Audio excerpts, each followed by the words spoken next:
আসসালামু আলাইকুম সবাইকে। জীবনে এতটা বড়লোক হবেন না যে অন্য সবাইকে গরিব মনে হবে। এতটা হিংস্র এবং অহংকারী হবেন না যে অন্য মানুষ আপনাকে ভয়ে আপনার থেকে দূরে থাকবে। আপনার সাথে মিশতে চাইবে না। আসসালামু আলাইকুম সবাইকে। আজকে আমি মিষ্টি বানানো শিখছিলাম।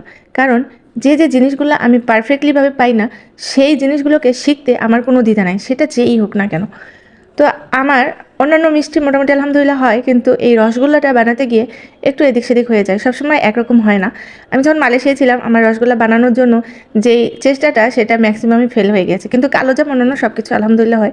তখন অবশ্য ব্লগ করতাম না, এসব জিনিস আপনাদের সাথে শেয়ারও করতে পারতাম না। আজকে তাই দাঁড়িয়ে থেকে রসগোল্লা বানানোর রেসিপিটা দেখছিলাম। আমার কাছে মনে হচ্ছিল এভাবে অথেন্টিকভাবে যদি বানানো যায়, পারফেক্ট না হয়ে উপায় নেই। তো এখান থেকে কিছু কেনাকাটা করে নিলাম, কারণ এইরকম যতই হাইজেনিক এই সেই বলি না কেন, দেখলেই লোভ লাগে, তাই আমি কিনে ফেলি। আর গতকালকে আমার একটা ঘটনা হয়েছে, সেটা আপনাদের সাথে শেয়ার করি না। আমি একটু চিতই পিঠে বানাতে চেয়েছিলাম, কিন্তু আমারটা পারফেক্টলিভাবে হয় নাই। আমার কাছে মনে হয় এই জিনিসটা পারফেক্ট বেটার না হলে, মানে ব্যাটারটা যদি পারফেক্ট না হয় তাহলে হচ্ছে এই জিনিসটা পারফেক্টলিভাবে হয় না।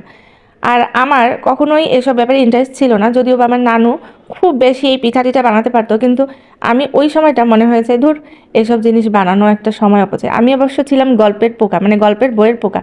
মানে ক্লাসিক্যাল যে বইগুলো ছিল সেগুলোর থেকে একটু মানে গোয়েন্দা টাইপের বইগুলো বেশি পছন্দ করতাম। তো আজকে গিয়েছিলাম মমপার বাসায়। প্রথমে না না করে আমার হাজব্যান্ডকে অবশ্যই সাথে নিয়ে যাব, এটাই স্বাভাবিক। তো মমপা আমাদের জন্য চিতই পিঠা, গরুর মাংস আর মুরগির মাংস রান্না করেছিল। আমার হাজব্যান্ডকে বুঝিয়ে শুনিয়ে নিয়ে যেতে বেশ খানিকটা সময় লেগেছিল। গতকালকে যখন আমি পিঠা বানাইছিলাম, তো ওটা যখন ঠিকমতো হয় নাই, তখন মমপা নিজের চেষ্টায় আজকে পিঠা বানিয়ে আমাদেরকে দাওয়াত করেছে। আর সে যাই হোক না কেন, যেখানেই থাকুক না কেন, সে একজন মানুষ। আর আমি মানুষকেই সম্মান দিতে পছন্দ করি। কারণ মহান আল্লাহ তাআলা বলেছে, তার সৃষ্টিকে আমরা যেন ভালোবাসি, সম্মান করি। তাই প্রতিটা মানুষ আল্লাহ তাআলার সৃষ্টি, আর সেই সৃষ্টিটুকুকে আমি সবসময় সম্মান দিতে পছন্দ করি।